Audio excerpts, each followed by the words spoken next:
ಈ ಒಂದು ಸಮಸ್ಯೆಗಳ ಎಲ್ಲ ಪಟ್ಟಿಯನ್ನು ನಾವು ಸರ್ಕಾರದ ಗಮನಕ್ಕೆ ತರುವ ಒಂದು ಸದುದ್ದೇಶದಿಂದ ಇಂದಿನ ಪತ್ರಿಕಾಗೋಷ್ಠಿಯನ್ನು ನಾವು ಏರ್ಪಡಿಸಿದ್ದೇವೆ.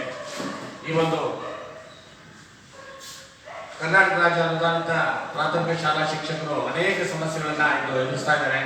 ಇದರ ಬಗ್ಗೆ ನಮ್ಮ ಅಧ್ಯಕ್ಷರು ಸವಿವರವಾಗಿ ವಿಸ್ತಾರವಾಗಿ ಅದನ್ನು ತಮಗೆ ತಿಳಿಸ್ತಾರೆ. ಈ ಒಂದು ಪತ್ರಿಕಾಗೋಷ್ಠಿಗೆ ನಮ್ಮ ಆಗಮಿಸತಕ್ಕಂಥ ನಮ್ಮ ರಾಜ್ಯ ಸಂಘದ ಅಧ್ಯಕ್ಷರಾದ ಶ್ರೀ ರಾಜಗೋಪಾಲ್ ಅವರಿಗೆ ಆತ್ಮೀಯವಾದ ಸ್ವಾಗತವನ್ನು ನಾನು ಈ ಸಂದರ್ಭದಲ್ಲಿ ಬಯಸ್ತಾ ಇದ್ದೇನೆ. ಅದೇ ರೀತಿಯಾಗಿ ಪಾಲ್ನೇತ್ರ ಸಾರ್ ಅವರು ರಾಜ್ಯ ಸಂಚಾಲಕರು ಸಹ ಈ ಒಂದು ಪತ್ರಿಕಾಗೋಷ್ಠಿಗೆ ಆಗಮಿಸಿದ್ದಾರೆ. ಅವರಿಗೂ ಸಹ ನಾನು ಈ ಸಂದರ್ಭದಲ್ಲಿ ರಾಜ್ಯ ಚುನಾವಣಾ ಅಧಿಕಾರಿಗಳಾಗಿ ಅವರು ನೇಮಕಗೊಂಡು ಇವತ್ತಿನ ಒಂದು ಸಭೆಗೆ ಆಗಮಿಸಿದ್ದಾರೆ. ಅವರಿಗೂ ಸಹ ಸ್ವಾಗತವನ್ನು ಬಯಸ್ತಾ ಇದ್ದೇನೆ. ಅದೇ ರೀತಿಯಾಗಿ ರಾಜ್ಯ ಉಪಾಧ್ಯಕ್ಷರಾದ ಶ್ರೀ ಮುತ್ತಯ್ಯ ಸಾರ್ ಅವರು ನಮ್ಮೊಡನೆ ಇದ್ದಾರೆ. ಅವರಿಗೂ ಸಹ ನಾನು ಆತ್ಮೀಯವಾದ ಸ್ವಾಗತವನ್ನು ಬಯಸ್ತಾ ಇದ್ದೇನೆ. ಅದೇ ರೀತಿಯಾಗಿ ನಮ್ಮ ಉತ್ತರ ಜಿಲ್ಲೆಯ ಸಂಘದ ಸದಸ್ಯರಾದಂಥ ಶ್ರೀಯುತ ದುರ್ಗಯ್ಯ ಸಾರು ನಮ್ಮೊಡನೆ ಇದ್ದಾರೆ. ಅದೇ ರೀತಿಯಾಗಿ ನಾಗರಾಜ್ ಅವರು ಸಹ ನಮ್ಮ ಜೊತೆಗೆ ಇವತ್ತಿನ ಸುದ್ದಿಗೋಷ್ಠಿಗೆ ಹಾಜರಾಗಿದ್ದಾರೆ. ಅವರು ನಾನು ಆತ್ಮೀಯವಾದ ಸ್ವಾಗತವನ್ನು ಬಯಸ್ತಾ ಇದ್ದೇನೆ. ವಿಶೇಷವಾಗಿ ನಮ್ಮ ಮಾಧ್ಯಮ ಮಿತ್ರರು, ವಿವಿಧ ಪತ್ರಿಕೆಯ ಎಲ್ಲ ಮಾಧ್ಯಮ ಮಿತ್ರರು, ಮಹಿಳಾ ಮಾಧ್ಯಮ ಮಿತ್ರರು ಎಲ್ಲರೂ ನಮ್ಮ ಈ ಒಂದು ಪತ್ರಿಕಾಗೋಷ್ಠಿ ಸಭೆಗೆ ಆಗಮಿಸಿದ ತಮಗೆ ಆತ್ಮೀಯವಾಗಿ ನಾನು ನಮ್ಮ ಸಂಘದ ಪರವಾಗಿ ನಾನು ಎಲ್ಲರಿಗೂ ಸ್ವಾಗತವನ್ನು ಬಯಸ್ತಿ ನನ್ನ ಮುಂದಿನ ಇವತ್ತಿನ ಭಾಷಣ ಮುಗಿಸ್ತಾ ಇದ್ದೇನೆ. ನಮಸ್ಕಾರ. ಕರ್ನಾಟಕ ರಾಜ್ಯ ಅನುದಾನಿತ ಪ್ರಾಥಮಿಕ ಶಾಲಾ ಶಿಕ್ಷಕರ ಸಂಘ ಕಳೆದ 20 ವರ್ಷಗಳಿಂದ ಸತತವಾಗಿ ನಿರಂತರವಾಗಿ ಈ ರಾಜ್ಯದಲ್ಲಿ ಸೇವೆಯನ್ನು ಮಾಡ್ತಾ ಬಂದಿದೆ. ಈ ರಾಜ್ಯದಲ್ಲಿ ಸುಮಾರು 18,000 ಶಿಕ್ಷಕರಿದ್ದು ಇವತ್ತು 11,000 ಜನ ಶಿಕ್ಷಕರನ್ನು ಆಗಿದ್ದೇವೆ. ಇಂತಹ ಒಂದು ಬೃಹತ್ ಮಟ್ಟದ ಒಂದು ಸಂಘಟನೆಯಲ್ಲಿ ಇವತ್ತು ಇಡೀ ರಾಜ್ಯಾದ್ಯಂತ ಶಿಕ್ಷಕರು ಏನು ಸಮಸ್ಯೆಗಳನ್ನು ಎದುರಿಸ್ತಾ ಇದ್ದಾರೆ ಅಂಥ ಸಮಸ್ಯೆಗಳನ್ನು, ಬೇಡಿಕೆಗಳನ್ನು ಮತ್ತು 2024ರಿಂದ 2029ರವರೆಗೆ ಈ ಒಂದು ಸುದ್ದಿಗೋಷ್ಠಿಯಲ್ಲಿ ಚುನಾವಣೆಯನ್ನು ಘೋಷಿಸುವ ಮುಖಾಂತರ ನಮ್ಮ ಸಂಘಕ್ಕೆ ಹೊಸ ಚಾಲನೆಯನ್ನು ನೀಡುವಂತಹ ಒಂದು ಸಂದರ್ಭ ಇದೆ. ಅಂತಹ ನಿಟ್ಟಿನಲ್ಲಿ ಇವತ್ತು ನಮ್ಮ ಹಿರಿಯವರು, ನಮ್ಮ ಮಾರ್ಗದರ್ಶಕರು ನಮಗೆಲ್ಲ ಸಲಹೆಯನ್ನು ನೀಡ್ತಾ ಇರ್ತಕ್ಕಂಥ ಇಂದಿನಿಂದಲೂ ಈ ಒಂದು ಸಂಘದಲ್ಲಿ ಸತತವಾಗಿ ಈ ರಾಜ್ಯದಲ್ಲಿ ಶಿಕ್ಷಕರ ಸೇವೆಯನ್ನು ಮಾಡ್ತಾ ಇವತ್ತು ನಿವೃತ್ತಿ ಆದರೂ ಕೂಡ ನಮ್ಮ ಜೊತೆಗೆ ಇದ್ದು ನಮ್ಮ ಸೇವೆಯನ್ನು ಮಾಡ್ತಾ ಬಂದಿರತಕ್ಕಂಥ ಶ್ರೀಯುತ ಪಾಲ್ನೇತ್ರವರು ನಮ್ಮ ಜೊತೆಯಲ್ಲಿದ್ದಾರೆ. ಇವತ್ತು ರಾಜ್ಯ ಚುನಾವಣಾಧಿಕಾರಿಗಳಾಗಿ ಅವರನ್ನು ನೇಮಕ ಮಾಡಿದ್ದಾರೆ. ಅವ್ರ ಜೊತೆಯಲ್ಲಿ ಡಾಕ್ಟರ್ ಕೆ ಹನುಮಂತಪ್ಪನವರು ಇವತ್ತಿಲ್ಲ, ಬಳ್ಳಾರಿಯಿಂದ ಬರಬೇಕಾಗಿತ್ತು. ಅವರನ್ನು ಕೂಡ ರಾಜ್ಯ ಚುನಾವಣಾಧಿಕಾರಿಗಳಾಗಿ ನೇಮಕ ಮಾಡಿದ್ದೇನೆ. ಅವರು ಕೂಡ ನಿವೃತ್ತಿ ಆಗಿದ್ದಾರೆ, ನಮ್ಮ ಜೊತೆಯಲ್ಲಿ ಸಹಕಾರವನ್ನು ನೀಡ್ತಾ ಇದ್ದಾರೆ. ಅವರೊಟ್ಟಿಗೆ ಮತ್ತೊಬ್ಬರು ಹಿಂದೆ ಕಾರ್ಯದರ್ಶಿಗಳಾಗಿದ್ದಂಥ ಶ್ರೀಯುತ ಟಿ ರವಿಕುಮಾರ್ ಅವರು ಕೂಡ ಈ ಒಂದು ರಾಜ್ಯ ಚುನಾವಣಾಧಿಕಾರಿಗಳಾಗಿ ನೇಮಕವನ್ನು ಮಾಡಿದ್ದೇನೆ. ಈ 3 ಜನಕ್ಕೂ ಕೂಡ ನಾನು ಹೃದಯಪೂರ್ವಕವಾದಂಥ ಸ್ವಾಗತವನ್ನು ಮಾಡ್ತೇನೆ. ಹಾಗೆ ಮತ್ತೋರ್ವ ಬೆಂಗಳೂರು ಉತ್ತರ ಜಿಲ್ಲೆಯಲ್ಲಿ ಅಧ್ಯಕ್ಷರಾಗಿ ನಮ್ಮ ಕರ್ನಾಟಕ ರಾಜ್ಯದ ಉಪಾಧ್ಯಕ್ಷರಾಗಿ ಸಂಘದಲ್ಲಿ ದುಡಿತಕ್ಕಂಥ ಶ್ರೀಯುತ ಆತ್ಮೀಯ ಗೆಳೆಯರಾದಂಥ ಮುತ್ತಯ್ಯನವರು ವೇದಿಕೆಯಲ್ಲಿದ್ದಾರೆ. ಕರ್ನಾಟಕ ರಾಜ್ಯ ಅನುದಾನಿತ ಪ್ರಾಥಮಿಕ ಶಾಲಾ ಶಿಕ್ಷಕರ ಸಂಘದ ಸಮಸ್ಯೆಗಳಿಗೆ, ಬೇಡಿಕೆಗಳಿಗೆ ಸದಾ ನಾನು ಅಧ್ಯಕ್ಷನಾಗಿ ನನ್ನ ಜೊತೆಯಲ್ಲಿ ಸದಾ ಶ್ರಮ ವಹಿಸಿ ದುಡಿತಾ ಇರ್ತಕ್ಕಂತಹ ಆತ್ಮೀಯ ಗೆಳೆಯರಾದಂತಹ ಪ್ರಧಾನ ಕಾರ್ಯದರ್ಶಿಗಳಾದಂಥ ಎಂ ಕೆ ರಾಜುರವರು ವೇದಿಕೆಯಲ್ಲಿದ್ದಾರೆ. ಹಾಗೆ ಬೆಂಗಳೂರು ಉತ್ತರ ಜಿಲ್ಲೆಯ ಖಜಾಂಚಿಗಳು, ಬೆಂಗಳೂರು ಉತ್ತರ ವಲಯ ಅಧ್ಯಕ್ಷರು, ಈ ಒಂದು ನಮ್ಮ ಸೇವೆಗೆ ನಮ್ಮ ಈ ಸಂಘಕ್ಕೆ ಸದಾ ಸೇವೆಯನ್ನು ನೀಡ್ತಾ ಇರ್ತಕ್ಕಂಥ ಶ್ರೀಯುತ ದುರ್ಗಯ್ಯನವರು ವೇದಿಕೆಯಲ್ಲಿದ್ದಾರೆ. ಆತ್ಮೀಯ ಗೆಳೆಯರಾದಂಥ ಮೊತ್ತವರು ಸಂಘದ ಸದಸ್ಯರಾದಂಥ ನಾಗರಾಜ್ ಅವರು ಇದ್ದಾರೆ. ಬಂಧುಗಳೇ, ತಾವು ಇವತ್ತೇನಾದರೂ ಈ ಅನುದಾನಿತ ಪ್ರಾಥಮಿಕ ಶಾಲಾ ಶಿಕ್ಷಕರ ಸಂಘ ಬೇಡಿಕೆಗಳು, ಸಮಸ್ಯೆಗಳ ಬಗ್ಗೆ ಸರ್ಕಾರಕ್ಕೆ ಮತ್ತು ಅಧಿಕಾರಿಗಳಿಗೆ ಕಿವಿ ಮುಟ್ಟುವ ರೀತಿಯಲ್ಲಿ ನಿಮ್ಮಗಳ ಪ್ರಯತ್ನದಿಂದ ನಾವು ಇವತ್ತು ಸರ್ವ ಪ್ರಯತ್ನವನ್ನು ಮಾಡಬೇಕಾಗಿದೆ. ಅಂತಹ ಸೇವೆಯನ್ನು ಮಾಡಲಿಕ್ಕೆ, ವರದಿಯನ್ನು ನೀಡಲಿಕ್ಕೆ ತಾವೆಲ್ಲ ಆತ್ಮೀಯ ಸ್ನೇಹಿತರು, ಇವತ್ತು ಮಾಧ್ಯಮ ಮಿತ್ರರು ಎಲ್ಲರೂ ಬಂದಿದ್ದೀರಾ. ಪ್ರೆಸ್ ರಿಪೋರ್ಟ್, ಇಂಗ್ಲೀಷ್ ಪ್ರೆಸ್ ರಿಪೋರ್ಟ್ಗಳು ಕೂಡ ಇಲ್ಲಿ ಭಾಗವಹಿಸಿದ್ದಾರೆ. ಎಲ್ಲರಿಗೂ ವಿಶೇಷವಾಗಿ ನಾನು ಆತ್ಮೀಯವಾದಂಥ ನೆನೆಸ್ಕೊಳ್ತಾ, ಇವತ್ತು ವಿಶೇಷವಾಗಿ ಪ್ರೆಸ್ ಕ್ಲಬ್ನವರು ನಮಗೆ ಒಂದು ಸ್ಥಾನವನ್ನು, ಒಂದು ಜಾಗದ ವ್ಯವಸ್ಥೆಯನ್ನು ಮಾಡಿದ್ದಾರೆ. ಇಲ್ಲಿನ ಅಧ್ಯಕ್ಷರು, ಕಾರ್ಯದರ್ಶಿಗಳು ಕೂಡ ನಾನು ನೆನೆಸ್ಕೊಳ್ತಾ, ಬಂಧುಗಳೇ, ಇವತ್ತು ಇಡೀ ರಾಜ್ಯದಲ್ಲಿ ನಾವು ಸುಮಾರು ಶಿಕ್ಷಕರು ಶಾಲೆಗಳು ಹೇಳ್ತೀವಿ. ಮೊದಲು ಶಾಲೆಗಳು ನಮ್ಮ ಇಡೀ ರಾಜ್ಯಾದ್ಯಂತ 2668 ಶಾಲೆಗಳಿದ್ದಾವೆ. ಅನುದಾನಿತ ಪ್ರಾಥಮಿಕ ಶಾಲಾ ಶಿಕ್ಷಕರು ಅಷ್ಟೇ, ನಾನು ಅನುದಾನಿತ ಪ್ರೌಢಶಾಲೆ ಹೇಳೋದಿಲ್ಲ, ಅನುದಾನಿತ ಪ್ರಾಥಮಿಕ ಶಾಲೆಗೆ ಸಂಬಂಧಪಟ್ಟವಂತ ಹೇಳ್ತಾ ಇದ್ದೀನಿ. ಮಕ್ಕಳು 2668 ಜನ 68 ಜನ ಶಾಲೆಗಳಿದ್ದಾವೆ. ಮಕ್ಕಳು ಬಂದು 5,72,280 ಮಕ್ಕಳಿದ್ದಾರೆ. ಶಿಕ್ಷಕರು ಬಂದು 11,162 ಶಿಕ್ಷಕರಿದ್ದಾರೆ. ಇಲ್ಲಿ ಸರ್ಕಾರ 40:1 ಪ್ರಕಾರವಾಗಿ ಸುಮಾರು ನಮಗೆ 8,000 ಚಿಲ್ಲರೆ ಮಕ್ಕಳು ಶಿಕ್ಷಕರು ಇವತ್ತು ಬೇಕಾಗಿದೆ.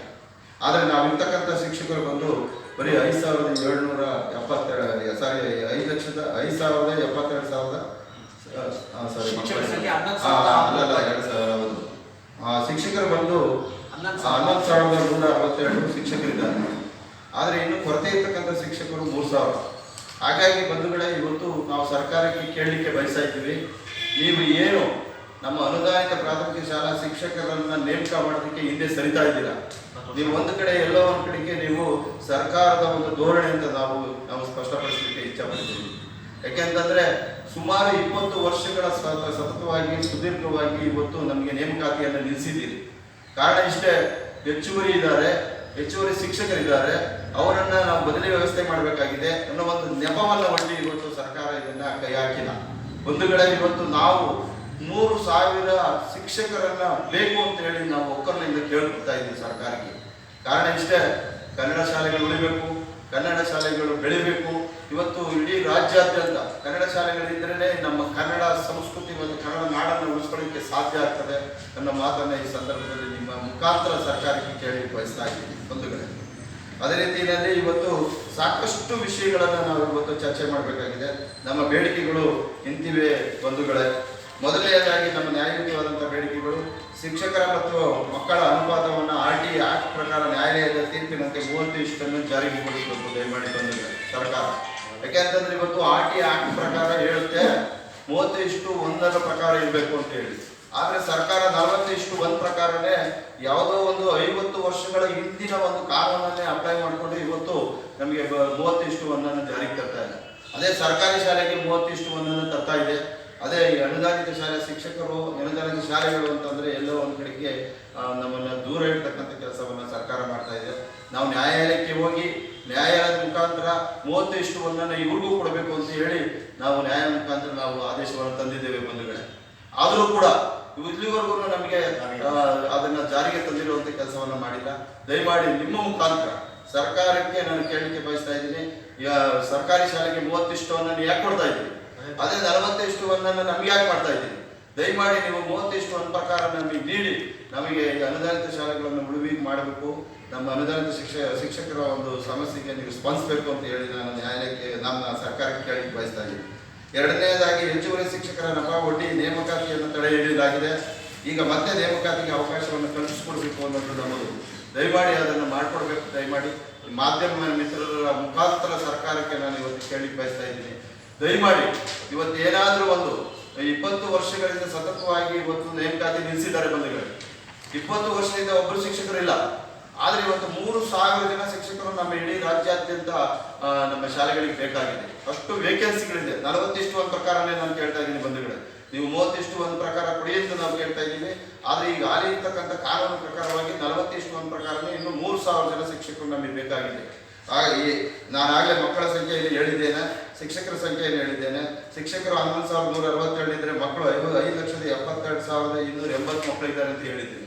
ಅದರ ಪ್ರಕಾರವಾಗಿ 40:1 ಪ್ರಕಾರ ಕ್ಯಾಲ್ಕುಲೇಟ್ ಹಾಕಿದ್ರು ಕೂಡ ಇನ್ನೂ 3,000 ಜನ ಶಿಕ್ಷಕರು ಬೇಕಾಗಿದೆ. ಕೊರತೆ ಆಗಿದೆ, ತೊಂದರೆ ಆಗಿದೆ.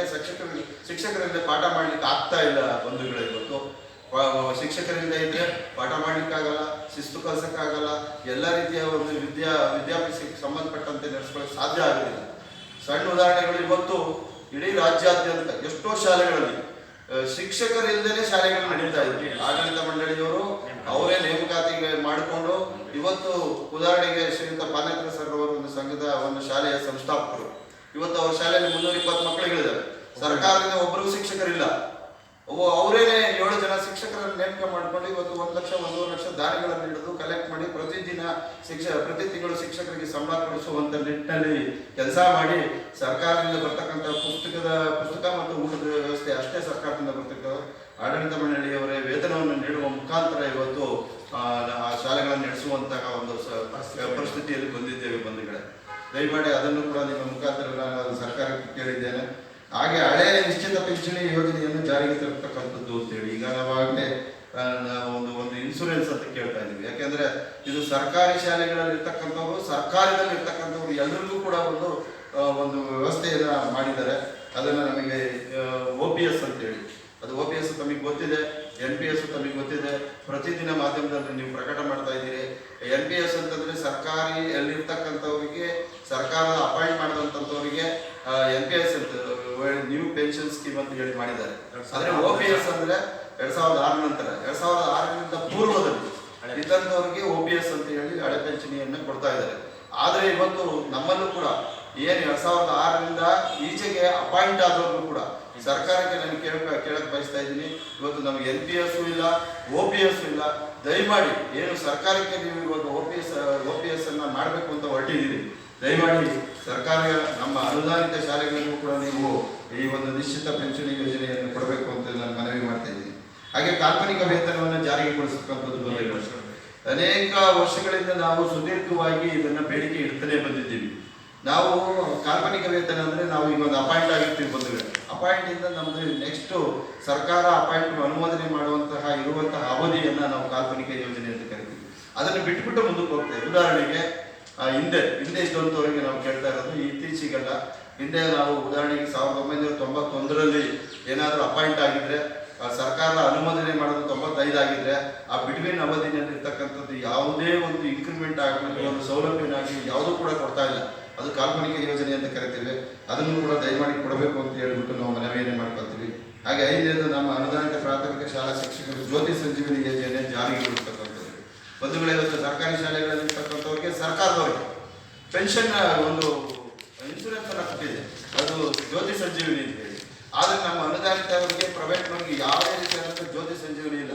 ಇದು ಯಾರಿಗೆ ಅಪ್ಲೈ ಆಗುತ್ತೆ ಅಂತಂದ್ರೆ ನಮಗೆ ಬರ್ತಕ್ಕಂಥ ಮಾರಣಾಂತಿಕ ಕಾಯಿಲೆಗಳಿಗೆ ಇದು ಸರ್ಕಾರ ಫ್ರೀಯಾಗಿ ಕೊಡ್ತಕ್ಕಂತಹ ಒಂದು ಯೋಜನೆ ಇದು ಜ್ಯೋತಿ ಸಂಜೀವಿನಿ ಅಂತ ಹೇಳಿ.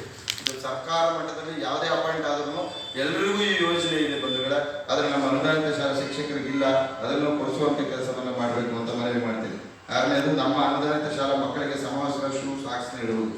ನೋಡಿ, ಇವತ್ತೇನು ಸರ್ಕಾರಿ ಶಾಲೆಯಲ್ಲಿ ಇರ್ತಕ್ಕಂಥವ್ರಿಗೆ ಫ್ರೀಯಾಗಿ ಬುಕ್ಸ್ ಕೊಡ್ತಾ ಇದೆ, ನಮಗೂ ಬುಕ್ಸ್ ಕೊಡ್ತಾ ಇದೆ, ಆದರೆ ನಮಗೆ ಊಟ ಕೊಡ್ತಾ ಇದೆ. ಅದರ ವ್ಯತ್ಯಾಸ ಏನು ಮಾಡ್ತಾ ಇದೆ ಅಂದರೆ ಸರ್ಕಾರಿ ಶಾಲೆಯಲ್ಲಿ ಇರ್ತಕ್ಕಂಥವ್ರಿಗೆ ಊಟದ ವ್ಯವಸ್ಥೆ ಇದೆ, ಪುಸ್ತಕದ ವ್ಯವಸ್ಥೆ ಇದೆ, ಶೂ ಇದೆ, ಸಮವಸ್ತ್ರ ಇದೆ, ಪ್ರತಿಯೊಂದು ಬ್ಯಾಗ್ ವ್ಯವಸ್ಥೆ ಇದೆ, ಪ್ರತಿಯೊಂದು ಕೊಡ್ತಾರೆ. ಆದರೆ ಇಲ್ಲಿ ಒಂದು ಮಲತಾಯಿ ಧೋರಣೆ.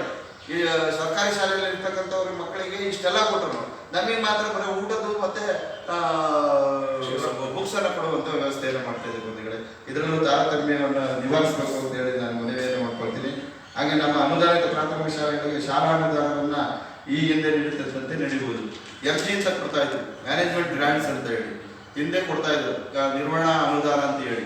ಯಾವುದಂತಂದ್ರೆ ಶಾಲೆಯವರು ಏನು ವರ್ಷದಲ್ಲಿ ಖರ್ಚಾಗ್ತಕ್ಕಂಥದ್ರಲ್ಲಿ ಇಷ್ಟು ಪರ್ಸೆಂಟೇಜ್ ಅಂತ ಹೇಳಿ, ವಿದ್ಯುತ್ ಬಿಲ್ ಇರ್ಬೋದು, ನೀರಿನ ಬಿಲ್ ಇರ್ಬೋದು, ಪೇಂಟಿಂಗ್ ಇರ್ಬೋದು, ಬಾಡಿಗೆ ಇರ್ಬೋದು, ಇದನ್ನೆಲ್ಲವನ್ನು ಅಷ್ಟು ಪೂರ್ತಿಯಾಗಿ ಕೊಡ್ತಾ ಇರಲಿಲ್ಲ. ಅಟ್ಲೀಸ್ಟ್ ಒಂದು ಮಿನಿಮಮ್ ಒಂದು ಫಿಕ್ಸ್ ಮಾಡಿ ಸರ್ಕಾರ ಕೊಡ್ತಾ ಇತ್ತು. ಅದನ್ನು ಕೂಡ ನಿಲ್ಲಿಸ್ಬಿಟ್ಟಿದ್ದಾರೆ ಈಗ. ಮ್ಯಾನೇಜ್ಮೆಂಟ್ ಅವ್ರು ನಿಲ್ಲಿಸ್ಲಿಕ್ಕೆ ಎಷ್ಟು ಸಾಧ್ಯ ಆಗೋದಿಲ್ಲ. ನಾವು ಟೀಚರ್ಸ್ ಆಗಿ ಶಾಲೆಯಲ್ಲಿ ಕೆಲಸ ಮಾಡ್ತಿರುವಂಥ ಸಂದರ್ಭದಲ್ಲಿ ಇವತ್ತು ಆ ಒಂದು ಅನುದಾನವನ್ನ ನಾವೆಲ್ಲ ಶಿಕ್ಷಕರುಗಳನ್ನೇ ಕರೆಂಟ್ ಬಿಲ್ ಕಟ್ಟುವಂಥ ಸ್ಥಿತಿ ಬಂದಿದ್ದೀವಿ, ನೀರು ಬಿಲ್ ಕಟ್ಟುವಂಥ ಸ್ಥಿತಿ ಬಂದಿದ್ದೀವಿ, ಪೇಂಟ್ ಮಾಡ್ತಕ್ಕಂಥ ಸ್ಥಿತಿಗೆ ಬಂದಿದ್ದೀವಿ. ಈಗ ಪ್ರತಿಯೊಂದಕ್ಕೂ ಕೂಡ ನಮ್ಮ ಶಾಲೆಗಳಲ್ಲಿ ನಾವು ಖರ್ಚುಗಳನ್ನು ಹಾಕಿ ಶಾಲೆಗಳನ್ನು ಉಳಿಸ್ಕೊಳ್ಳುವಂಥ ಕೆಲಸ ಆಗ್ತಾ ಇದೆ.